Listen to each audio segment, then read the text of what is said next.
नमस्कार. श्री ललिता सहस्रनाम स्तोत्राच्या संथा पठणाच्या वर्गात आपणा सर्वांचं मनःपूर्वक स्वागत. ध्यानाचा श्लोक म्हणू आणि आजच्या पाठाला सुरुवात करूया.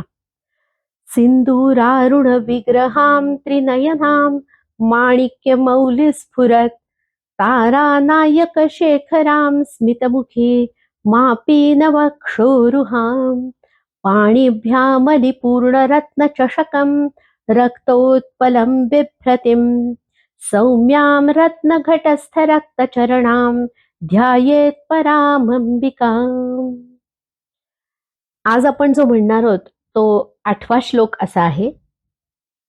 कदंब मंजरी क्लुप्त कर्णपूर मनोहरा ताटंक युगलीभूत तपनोडुपमंडला. या श्लोकामध्ये देवीनं कानामध्ये काय काय आभूषणं घातली आहेत याचं वर्णन आहे. आणि त्यातलं एक जे वर्णन आहे पहिल्या ओळीतलं ते काय आहे तर कदंबाच्या फुलांचे गुच्छ जे आहेत ते तिनं कानात घातलेत. आता सध्या कदंबाची फुलं फुलली आहेत असा सीझन आहे, त्यामुळे आजूबाजूला तुम्हाला कदंबाची झाडं जर कुठे बघायला मिळाली तर बघा, चेंडू सारखं पिवळसर केशरी रंगाचं असं अतिशय सुंदर फूल असतं आणि ते फूल देवीनं कानामध्ये कानातलं आभूषण म्हणून घातलंय. आणखीन काय घातलंय तर चंद्र आणि सूर्यालाच जणू तिनं कानामध्ये आभूषण म्हणून घातलंय. असा हा श्लोक आहे. 8वा श्लोक आता आपण पादामध्ये विभागून म्हणूया.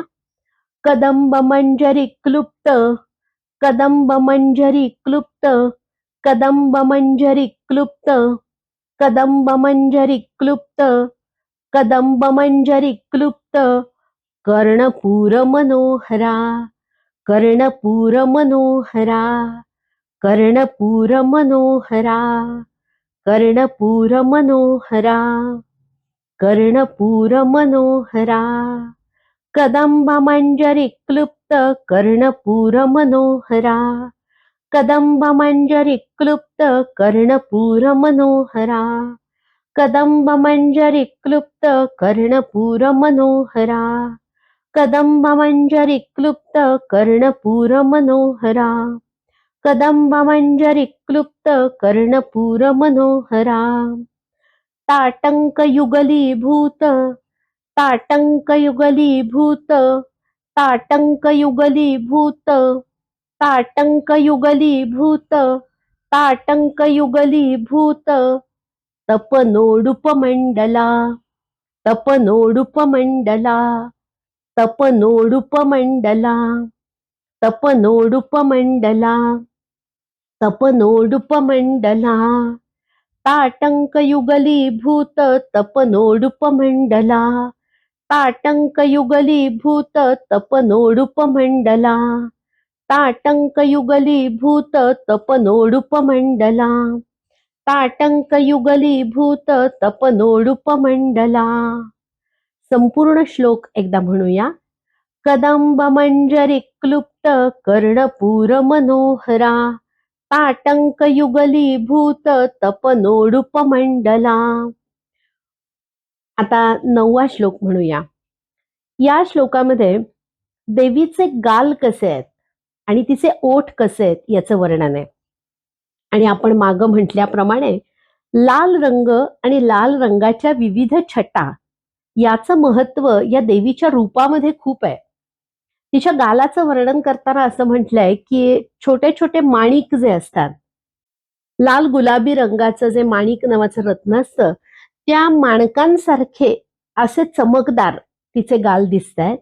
आणि तिचे ओठ कसे आहेत तर ताजं प्रवाळ प्रवाळ म्हणजे पोवळं, तर अशा ताज्या पोवळ्यासारखे ते दिसत आहेत किंवा पिकलेल्या तोंडल्यासारखे ते दिसत आहेत असं तिच्या ओठांना उपमा दिली आहे. असा हा 9वा श्लोक आता म्हणूया. पद्मराग शिलादर्श परिभावी कपोलभूः नवविद्रुम बिंबश्री न्यक्कारी रदनच्छदा. 4 पादामध्ये विभागून आता हा म्हणूया.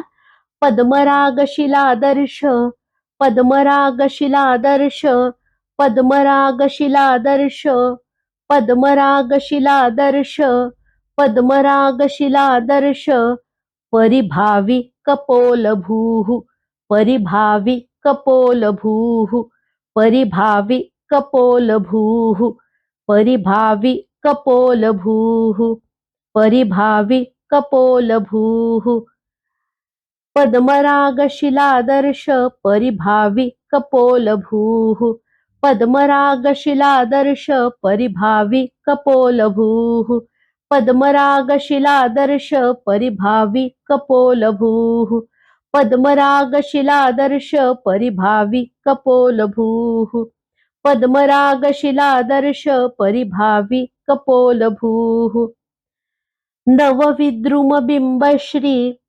नवविद्रुमबिम्बश्री नवविद्रुमबिम्बश्री नवविद्रुमबिम्बश्री नवविद्रुमबिम्बश्री न्यक्कारीरदनच्छदा न्यक्कारीरदनच्छदा न्यक्कारीरदनच्छदा न्यक्कारीरदनच्छदा न्यक्कारीरदनच्छदा न्यक्कारीरदनच्छदा नवविद्रुमबिम्बश्री न्यक्कारीरदनच्छदा नवविद्रुमबिम्बश्री न्यक्कारीरदनच्छदा नवविद्रुमबिम्बश्री न्यक्कारीरदनच्छदा नवविद्रुमबिम्बश्री न्यक्कारीरदनच्छदा.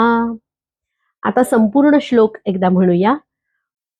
पद्मरागशिलादर्श परिभावि कपोलभूः नवविद्रुमबिम्बश्री न्यक्कारीरदनच्छदा.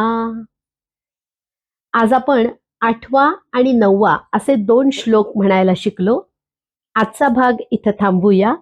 श्री ललिता महात्रिपुरसुंदर्यै नमः.